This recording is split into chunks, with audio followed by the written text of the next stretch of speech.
From Hollywood, California, the makers of Old Gold cigarettes present the Comedy Theater, the only radio program that brings you every week the greatest stars in the greatest comedies. Tonight's play, Take a Letter, Darling, starring John Hodiak and Susan Hayward.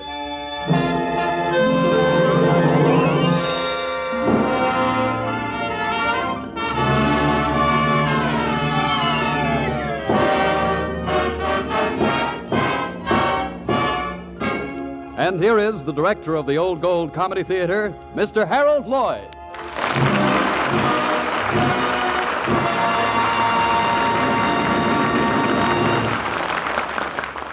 Good evening, ladies and gentlemen. Our play tonight, Take a Letter, Darling, was cast in a very psychic manner. Because when we asked ourselves, now, who would be a perfectly virile young man for our lead? A little voice said, Johnny Hodiak. And when we asked ourselves, now, who would combine charm and humor and rugged individuality, a little voice said, Johnny Hodiak. So we listened to that little voice, and it grew into a big, strong voice which said the very same thing. John Hodiak.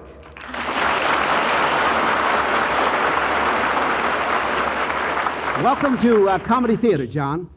Pull up a microphone and make yourself broadcastable. Thank you, Harold. I hope you managed to find a leading lady, John. You'll need one, you know. Yes, I know. And I had an experience similar to yours, Harold, because when I asked myself, who's a beautiful girl with poise and sophistication and charm, a little voice said, Susan Hayward. Well, now, isn't that amazing? Probably both of us are wired for sound. But what did you do? I listened to that voice and it grew stronger, but it always said the same thing. Susan Hayward. Welcome, Susan. What do you think of our psychic powers? Quite impressive. Do you tell fortunes, too? Indeed, I do. I huddled with my prognosticator this afternoon, and I can safely predict that you and John are going to give as delightful performances tonight as John is giving in Metro-Goldwyn-Mayer's Marriage is a Private Affair, and yours, Susan, in Paramount's And Now Tomorrow. Thank you, sir. You're welcome. Now, let me begin this way. Once upon a time, a very shrewd advertising man said, it pays to advertise, and made himself a lot of money. And once upon a time, Tom Verney, a very shrewd young man, said, it pays to be in advertising, and made himself a lot of trouble. It all began when Tom carried 6 feet of muscle, 2.5 feet of shoulders, and a letter of introduction into the offices of Atwater and McGregor, advertising specialists. Good morning. Good morning. I have a letter of introduction, A.M. McGregor. Is it about a job? Well, yes. You want to know something? Well, yes. You'll get the job. Well, yes. Yes. The more I look at you, the more I'm sure you'll get the job. Chump. Chump. Third door to the right. Just walk in. Thanks, pal. Don't mention it, chump. Oh, I'm sorry. I'm looking for McGregor. Well, you found her. Close the door. Come on in and sit down. Well, I am sorry. Dooley didn't tell me McGregor was a lady. Is a lady. You have a letter from him? May I see it? Yes, here. Tom Verney, huh? I might be able to use you. What have you done? Well, nothing much. I had an income and lived as I pleased. Shipped aboard freighters twice, once to the Argentine, once to Portugal. I was bodyguard to a banker, played pro football for a couple of years, but, none of it was work. Piggy bank empty? That's right. College graduate? Yep. Do you like advertising? Not particularly. Well, that's a fine start. What do you like? Well, I guess I'm childish, but that's my secret. Stand up. Huh, what? How do you look in clothes? Clothes? Yeah, I mean a decent suit or tails. Well, isn't this suit decent? I've worn it for 2 years, haven't been arrested once. Please answer my question and try not to be cute. Pardon me, fire away. Do you dance? Fairly well, no prizes. Are you married? Nope. Any obligations? What kind? Female. No.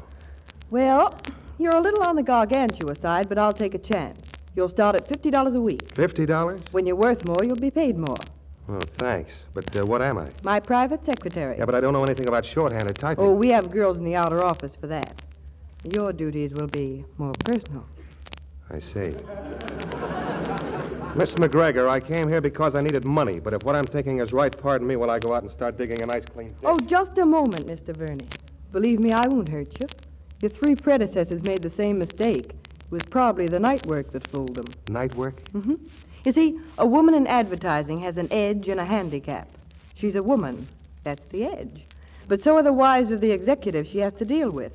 And that's the handicap. Oh, and they think that You're learning, Vernie. And that's what we're up against tonight. We're dining with a Mr. and Mrs. French. He has a $2 million advertising contract that I could use, and a wife that I could choke. Can't say I blame her for being suspicious. You're quite beautiful. You're learning. And that's why I need you. To choke the wife. Oh, no, you won't have to go that far. Just a little extra pressure when you're dancing with her should do the trick. See what I mean? I'm learning. How does the job strike you? Repulsive. $50 a week. Impressive. You'll take it? Positive. Good.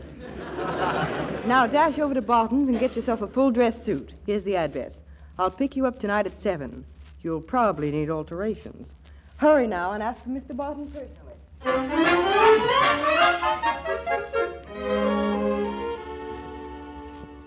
You, Mr. Barton? I'm Mr. Barton. Miss McGregor sent me. Oh, Mr. Verney. Miss McGregor phoned about you, so you're the new secretary, eh? Yeah, I'm the new secretary.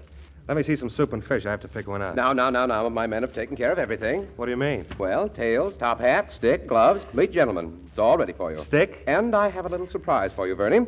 You're going to get 2 business suits also. You lucky dog, you. Don't poke me in the ribs. How do I know this stuff's going to fit? My dear boy, I have been dressing Miss McGregor's secretaries for years. But we'll try this coat on just to make you happier. My, but you do have broad shoulders and large biceps. Wrestle? With you? Well, please, certainly not. No, indeed. I was just making chit-chat. Well, this coat's too tight. Maybe and maybe not. Miss McGregor likes a form-fitting coat. I'm wearing it. Miss McGregor is buying it. Oh, I see. Well, what would you do if I held out for a large one? Unfortunately for you, I should be forced to telephone Miss McGregor. Now, wait a minute. Don't bunch your shoulders and don't stretch your arms. You'll rip the coat. Oh, you huge beast.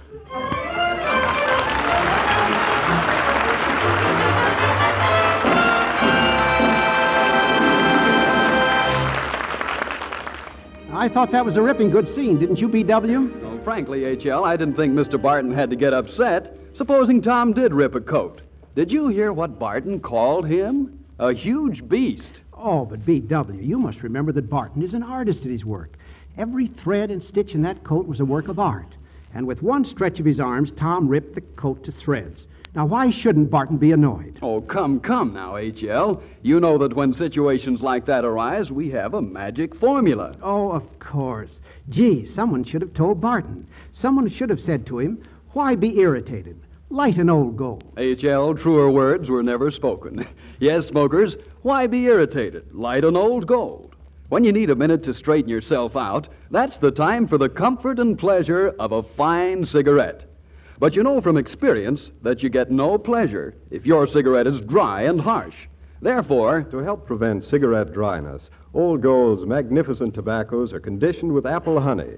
This special conditioning process helps hold in the natural moisture, helps guard your smoking enjoyment. And smokers, that's not all. To give you a smoke of unusual richness, of delicious, matchless flavor, a touch of rare imported Latakia tobacco is added to Old Gold's great blend of many great tobaccos. Yes, and it all adds up to the keenest smoke ever. Old Gold, with its extra flavor, plus the special protection of apple honey, which helps guard against cigarette dryness.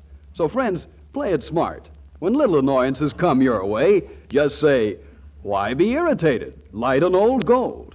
Yes, light an Old Gold and see for yourself why they've tripled in popularity.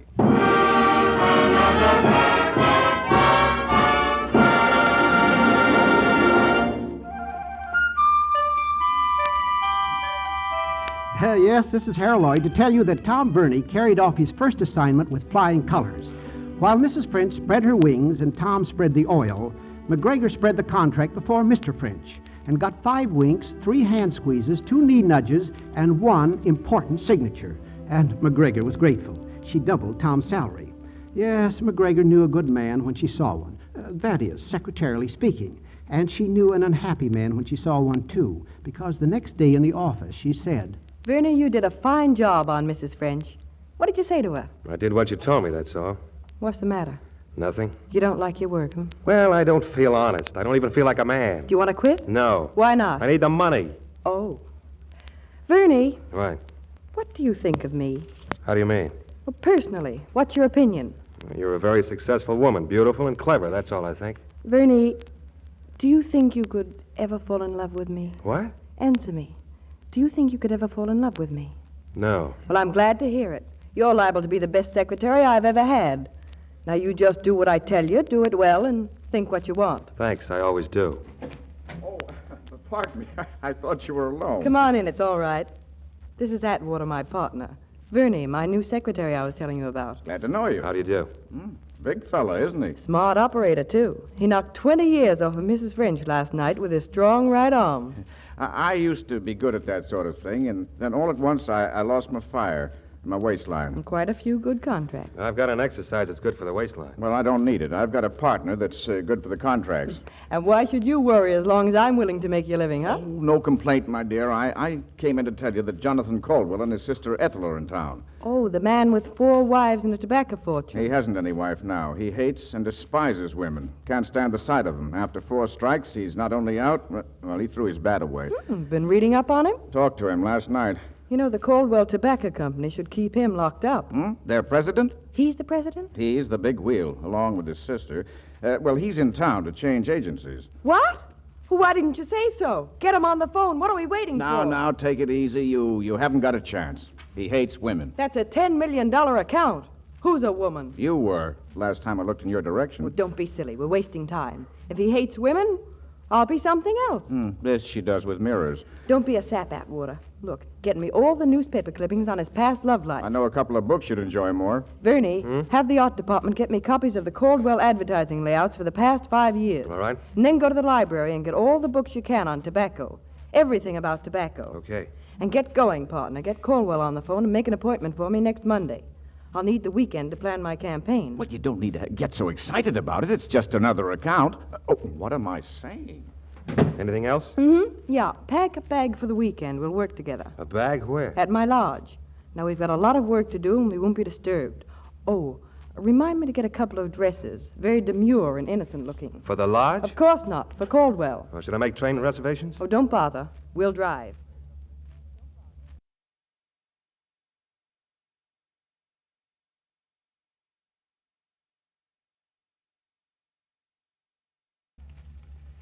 Boy, there's nothing like a fireplace and a good log fire to stretch your feet in front of. I'm just a natural-born foot toaster. All right. Now get busy with your homework. Grab one of those books and learn all about tobacco. Well, can't I have a breathing spell? No. Just look at me going through 7 years of Caldwell's life. 7 years and 4 wives. Miss Tobaccoland of 1934, an elevator girl, a friend of his first wife, and a nightclub dancer. And I volunteered to get his signature on an advertising contract. You'll get it. Why do you say that? You're class, and you're pretty, too. The minute he finds out you're different, he's hooked. Thanks, but it won't be that simple. It'll be a cinch for you. It's women with their hearts that get messed up. A woman without emotion can plan like a general in battle. Oh, I see. Vernie, why do you work at a job you don't like? I need the money. We're a lot alike, you know that? We'll both swallow our pride to get just what we want. You for 100 and I for a little more. You know, you could be a very successful man, Vernie. Not the way you mean. Why not? I guess I'll have to explain about myself after all. I'm an artist. Trouble is, I paint what I like, and 9 times out of 10, that means no money. Are you good? I haven't decided. You see, I took this job to earn enough money for a jalopy and a trailer. Then I'm going to head for Mexico to paint my head off and live by the sun. I've dreamt those dreams. They never come true. They will for me. Anyway, now you know why I dance around with your fat, jealous wives. Now I'll tell you something silly. I write. Write what? Poetry. Oh? Well, go ahead and laugh. Why? All of us are poets. Only some can put it in words and some just get a feeling. I like you, Vernie. Never fall in love with me, will you? Don't worry. Well, what do you say it like that? Look, you're just a beautiful brain and beautiful clothes. No temperature, no pulse, that's all. Where did you learn about women, Vernie? It isn't a matter of learning, just instinct. So I'm a brain with no pulse, huh? Look, I'm a woman, Vernie. More woman than you've ever known. When I fall in love, it's going to be like the sea crashing against the rocks, and lightning flashing across the sky, and thunder rolling through the mountains. I mustn't make a mistake. It can happen only once. Understand? Come here, I'm going to kiss you.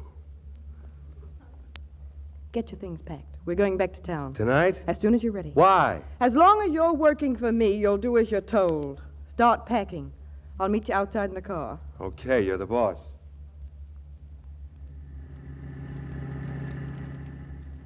May I ask a question? Certainly. Am I fired? No. Well, you've proven very capable. If you continue to do your work well, there's no reason why you shouldn't remain on salary. I'm talking about my kissing you. Oh, that's forgotten. It was an incident of no importance. You're running away from it. That makes it important. You see, you've worked hard for independence, and you're afraid you're going to lose it. Well, you are, but I promise you won't regret it. May I ask a question? Sure? Have you decided I'm in love with you? Yes. Well, let me assure you I'm not. And will you keep your place as an employee, or will I have to fire you after all? Sorry, my mistake. I won't get out of line again. If I hurt you, I'm sorry. But I had to set you straight. No harm done. I heal quickly. Shake. Shake. And now we can go after Caldwell. We? I thought he was wifeless at the moment. Oh, he is. But he has a sister. Oh, well, not interested. You will be when I tell you about the bonus. What bonus? Well, if we land the Caldwell account, there's $10,000 in it for you. $10,000? Oh! What does that mean?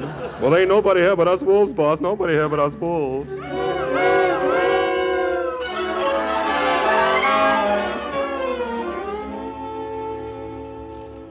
Well, Tom was right. McGregor got in to see Jonathan Caldwell, and when he discovered she was a woman, he threw her out.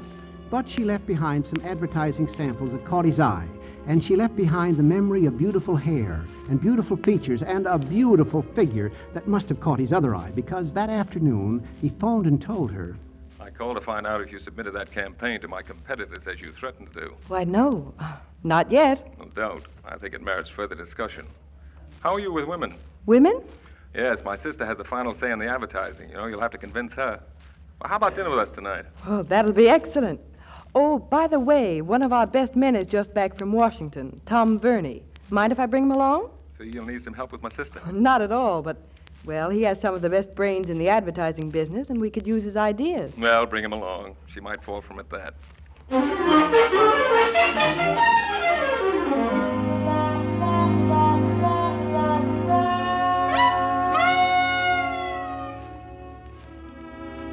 And did Ethel Caldwell fall for Tom? She fell like a German city for General Patton. 2 dances, and she told him how she loved the North. 6 dances, and she told him how he'd love the South. 10 dances, and she told him how much the South loved the North. 12 dances, and the band went home. So they returned to their table, where they found a very amused Jonathan Caldwell and a very irritated McGregor. I do declare, Tom is a divine dancer. You two dance very well together. Like a couple of penguins. So you made up your mind about the advertising, sis? Well, really, it's so late, and, well, the place is closing. Perhaps tomorrow. Oh, sorry, I'm leaving for Carolina. Oh, well, do you fly, Tom? Fly? To Carolina with me. We could lounge around for a couple of weeks while you mull over your ideas. Sure move, Ernie, if you can break your chain. What do you say, Tom? You'll be my house guest at Caldwell Acres. After all, we can accomplish just as much there. Maybe even more. You know, I'm sure he'd enjoy that, Miss Caldwell, but he has important conferences in Washington. Don't you, Verney? No. What? No, the president can wait. I'll be very happy to accept your invitation, Ethel. Well, that's that, and I do mean that. Well, after all, your interest is only in getting our account, Miss McGregor. This looks like the way to do it.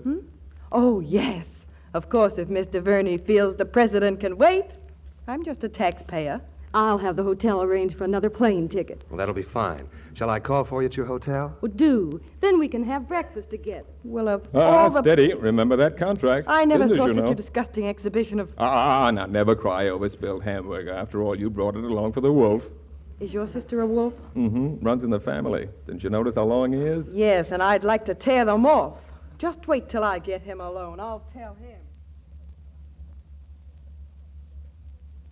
You deliberately accepted that invitation, knowing I didn't want you to go. I did what you told me to. Don't you like it? You don't need a mink coat. You can say no, can't you? And lose the contract? What do you know about advertising? What are you going to tell her about the campaign when you get down there? I'm not worried. You can send down ideas every now and then, and I'll spring them on her. Oh, as your bright thoughts, of course. Sure. Sure. Fine.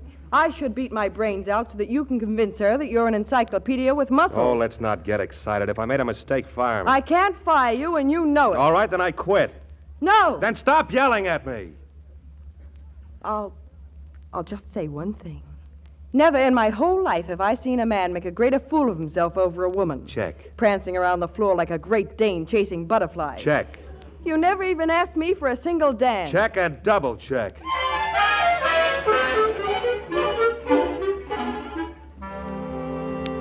So Tom went to Caldwell Acres as Ethel's guest and had a wonderful time while McGregor burned. And back in New York, Jonathan Caldwell burned too, but his temperature was induced by love. So he picked up the phone, dialed a number, and said, I've got surprising news for you. About your sister? No, nothing so trivial. It's about me. I've fallen in love with you.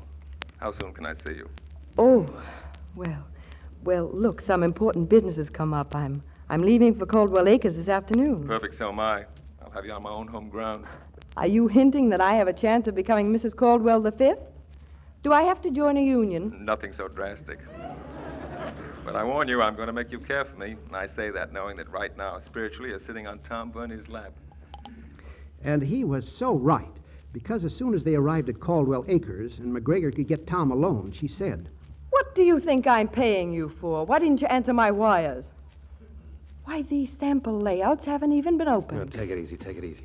I figured out another campaign with Ethel. She didn't like your ideas. Oh, she didn't? No. Our idea is to show the world's most famous painters at work on their masterpieces. And eat smoking. The painters, I mean. Oh, here are some of the pictures I painted.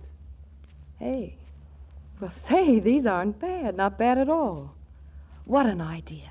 And what a campaign. We'll run these all over the country, and wait till you see the copy I'll write for it. Oh, sorry. Ethel's writing the copy. Oh, she is she? Well, let me tell you... Look, I have to change cocktails with Ethel at 5. Oh, pardon me for intruding. How am I doing, Ma?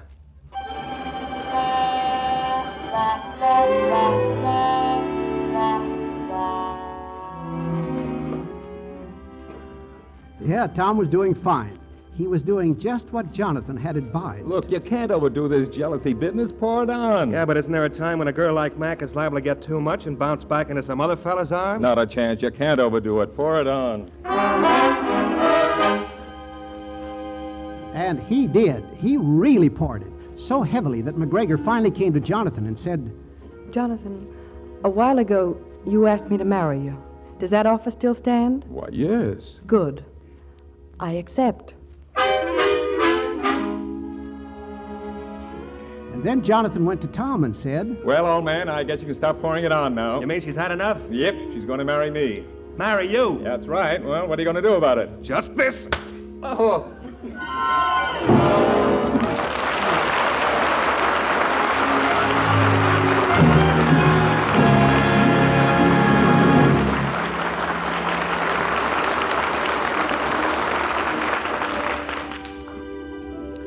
And now we'd like to get serious for a moment about a subject that's very serious to you.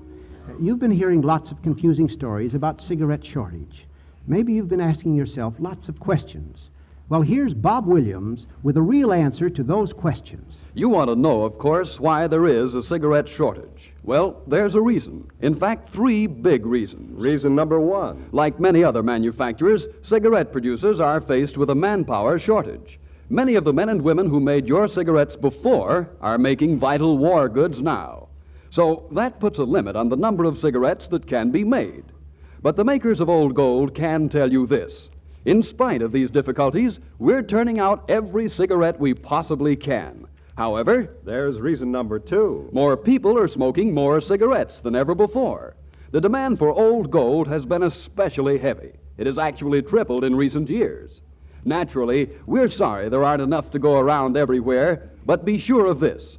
We're doing our utmost to assure the fairest possible distribution of Old Golds, and no cigarettes are being held back. And here's reason number 3. Billions of American cigarettes go overseas to our armed forces. Every week, a substantial part of Old Gold production is earmarked for overseas shipment. Now, you may wonder why some of our GIs abroad are also faced with shortages. Well, there's a reason for that, too. Recently, in a press release, High Army authorities declared when preparations were being made for the big push to Germany, shells and ammunition went through first. Less essential items piled up on the docks. But the cigarettes are being set aside for our armed forces, and in tremendous quantity. So remember, Manpower shortages at the plant. Increased cigarette demand at home. Massive shipments abroad to our men and women. those are the big reasons why you can't always buy Old Golds and most other popular brands. Now think of those reasons when you hear irresponsible rumors about the cigarette shortage.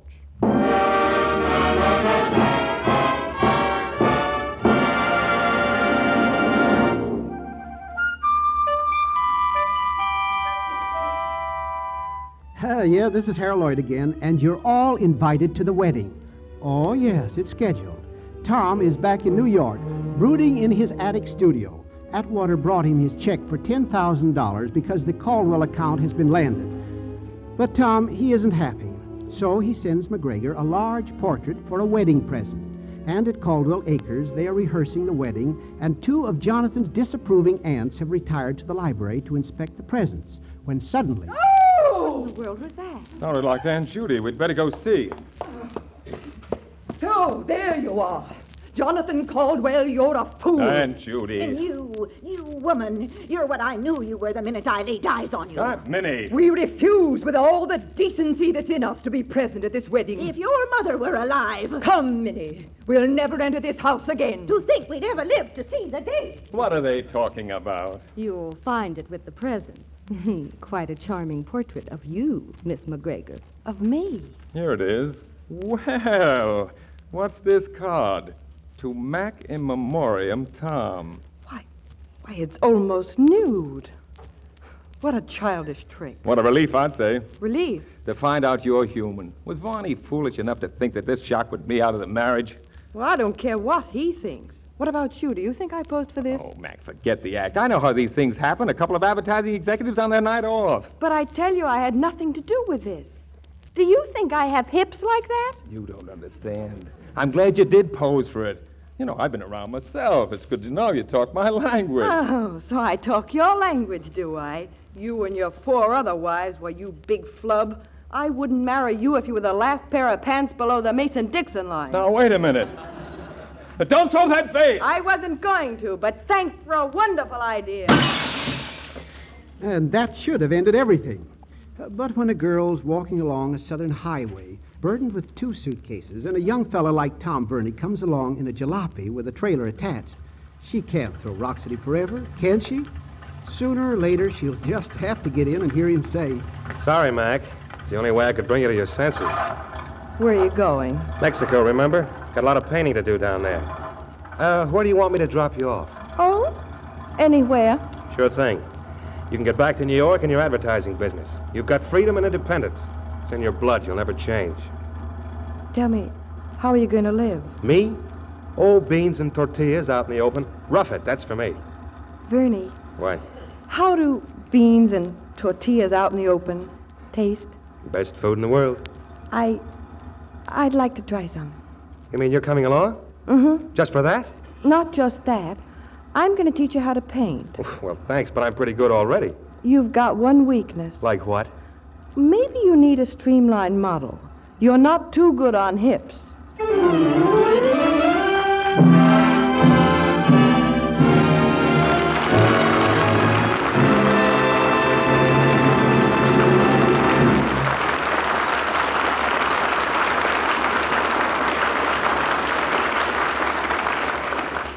This is Harold Lloyd. This is Susan Hayward. This is John Hodiak. Saying good night to you for Old Gold.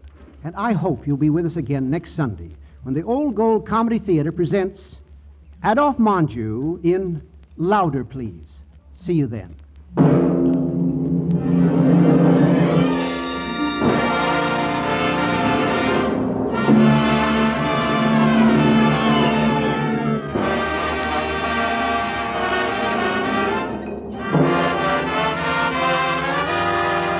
Take a Letter, Darling was presented by arrangement with Paramount Pictures, producers of Frenchman's Creek. Have you noticed old golds are wrapped in cellophane again? That's because Old Gold uses its government-allocated supply of cellophane now during the winter months only, when cigarettes need extra protection against dryness. So when you get Old Golds wrapped in cellophane today, you know they are newly made. And listen to Old Gold's other great new show, Which is Which, with Ken Murray as MC, Richard Himber's orchestra, and famous stars of stage, screen, and radio, or their reasonable facsimiles. Tune in Wednesday night on another network. Consult your newspaper for time and station. Bob Williams saying good night for Old Gold. This is the National Broadcasting Company.